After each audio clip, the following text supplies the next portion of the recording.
এখন বাজে ভোর 4:45। এই বিছানায় থাকবেন না, এই যে বিছানা থেকে উঠে গেছে, নিজের বিছানায় থাকবে না, এই যে ওখানে গেছে ঘুমাতে।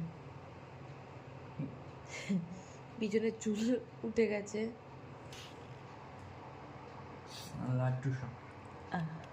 এখন গেছে ঘুমাতে। এই পাপা রোজ থাকে না, যেদিন যেদিন পাপা থাকে বেশি বেশি কান্নাকাটি করে, যাতে পাপা বুকে নিয়ে ঘুম পাড়িয়ে দেয়। এই যে গেছে ওখানে পাপার বুকের ওপর ঘুমাতে। নিজের গদির বিছানা ভালো লাগছে না, পাপার কাছে ঘুমাতে গেছে এখন। মাম্মা কি বলছে? মাম্মা বলছে তুমি নাকি রোজ একা একা ঘুমিয়ে পড়ো। না, একা একা ঘুমায় না, রোজ আমাকেও জাগিয়ে রাখে। তুমি থাকলে আরো বেশি করো। তোরা আমার সামনে বেশি করো।